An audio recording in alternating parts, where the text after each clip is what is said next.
ये question JEE mains 2024 में है और ये एक मैट्रिक्स का क्वेश्चन है। तो सवाल इस प्रकार है कि let A is equal to I two minus two M M T, मतलब एक ट्रांसपोज है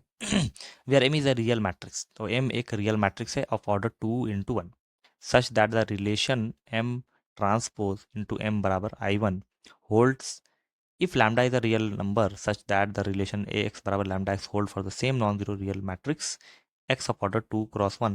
then the sum of the square of the all possible values of the lambda is equal to। तो एक 2 into 1 कोटि का एक वास्तविक अवयव m है, जिसके लिए हमारा बोला गया है कि m ट्रांसपोज इंटू आई अगर करते हैं, मतलब अगर m ट्रांसपोज इंटू m करते हैं तो हमारा i की वैल्यू आ जाएगी। ठीक है, तथा आई ए की वैल्यू जो है वो कह रहा था ए की वैल्यू जो है वो I two minus two M into M transpose दिया हुआ है। ठीक है, आगे बोला है कि यदि लैम्डा एक वास्तविक वैल्यू तथा कोटि 2/1 की एक वास्तविक अवयव x के लिए आगे बोला गया कि ए एक्स की वैल्यू हमारे पास लैम्डा एक्स के बराबर है। तो एक चीज़ समझते हैं यहाँ पे कि हमारे पास ए दिया हुआ है और जो कि एम एम ट्रांसपोज से एक रिलेशन है, जबकि एम ट्रांसपोज इंटू एम कर रहा था आई वन के बराबर है। हम एक काम करते हैं कि जो नीचे इक्वेशन दी है ए बराबर आई टू माइनस टू, इसका स्क्वायर कर देते। स्क्वायर मतलब हो जाएगा ए डॉट ए, इसका भी स्क्वायर का मतलब होता है दो बार मल्टीप्लाई, तो I two minus two M M transpose फिर into I two minus two M into M transpose. अब ए स्क्वायर ही हो जाएगा। ठीक है, बराबर। अच्छा, इसका multiply I two into I two, ये तो आई टू ही रहेगा। फिर इसका मल्टीप्लाई इसे करेंगे तो minus two I two, I two एक तरीके से आइडेंटिटी मैट्रिक्स है, एम इंटू एम ट्रांसपोज आ जाएगा। फिर माइनस इससे मल्टीप्लाई कर minus two M transpose M into M transpose into I two, फिर माइनस माइनस ये प्लस हो जाएगा। फिर फोर, इसका मल्टीप्लाई इसे तो लाइन से लिखना पड़ेगा एम एम ट्रांसपोज। ठीक है, फिर एम इंटू एम ट्रांसपोज, ये ऐसे लिखना पड़ता है क्योंकि जो भी हमारा डिटरमिनेंट या मैट्रिक्स होता है, मैट्रिक्स का मल्टीप्लिकेशन का रूल जो है वो ए बी अगर मल्टीप्लाई करते हैं और बी ए मल्टीप्लाई करते हैं तो ज़रूरी नहीं है कि दोनों इक्वल आए, इसलिए हमको बड़े हिसाब से जो आगे है उसको आगे मल्टीप्लाई करना पड़ता है। तो यहाँ पे हमारे पास एक नया आई है एम इंटू एम ट्रांसपोज, ये कितना हो जाएगा ये देखते हैं यहाँ पे,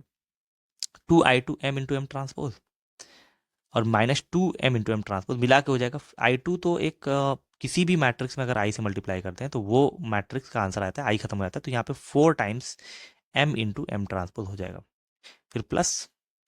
फोर टाइम्स। अच्छा, यहाँ पे लिखा हुआ है एम ट्रांसपोज और एम की वैल्यू आई वन है, तो यहाँ पे एम ट्रांसपोज एम इसकी जगह पे आई वन लिख सकते हैं।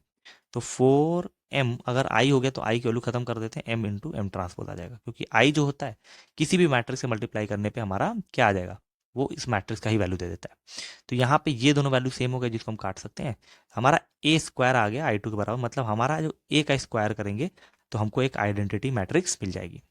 अब हमसे बोला था एक जगह पे कि अगर हम ए इंटू एक्स कर देंगे तो हमारे पास लैम्डा एक्स आएगा, ये इस रिलेशन को फॉलो करता है। हम इसमें अगर मान लेते हैं कि दोनों पक्षों में ए से प्री मल्टीप्लाई कर दें तो यहाँ पे हो जाएगा ए स्क्वायर इंटू एक्स बराबर लैम्डा इंटू ए एक्स।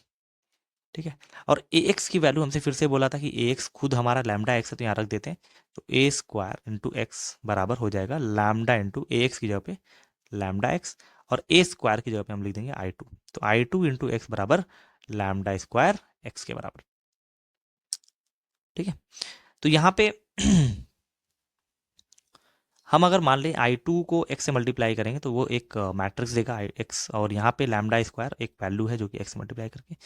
दोनों को एक तरफ लाते हैं, तो x minus lambda square x बराबर नल मैट्रिक्स। अब नल मैट्रिक्स का मतलब ये होता है कि जीरो कैसे हुआ, यहाँ पे अगर एक्स कॉमन ले लें तो यहाँ पे हो जाएगा वन माइनस लैम्डा स्क्वायर,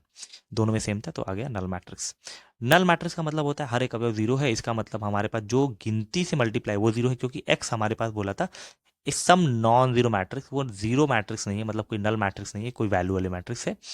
तो ये तो जीरो नहीं है, इसका मतलब हमारे पास जो नल मैट्रिक्स आएगा वो इसकी वजह से आएगा, तो इसका मतलब हुआ कि वन माइनस लैम्डा स्क्वायर की वैल्यू ही जीरो है। अब यहाँ से अगर वन माइनस लैम्डा स्क्वायर की वैल्यू निकाला जाए तो लैम्डा स्क्वायर की वैल्यू आ जाएगी वन के बराबर और लैम्डा की वैल्यू आ जाएगी प्लस माइनस वन के बराबर। ठीक है, तो हमसे क्या पूछा था, तो फाइंड द वैल्यू ऑफ सभी संभव मानों के वर्गों का योग। तो लैम्डा के जितने भी वैल्यू है जैसे वन और माइनस वन, इनके वर्गों का योग, मतलब वन का स्क्वायर और फिर जोड़ना है माइनस वन का स्क्वायर, वन का स्क्वायर वन और माइनस वन का स्क्वायर वो भी वन, तो वन वन कितना हो जाएगा टू, तो हमारे पास आंसर क्या आ गया टू, तो ये हमारा आंसर आ गया। तो यहाँ पे हमको एक इंटीजर टाइप क्वेश्चन दिख रहा था, इसमें ये क्या आंसर आएगा, बोला था लैम्डा की वैल्यू बताइए, तो लैम्डा की वैल्यू टू आएगी, सारे सारे लैम्डा की वैल्यू जो स्क्वायर करके जोड़ा जाएगा उनकी वैल्यू आएगी टू। तो ये हमारा क्या हो गया, फाइनल आंसर हो गया।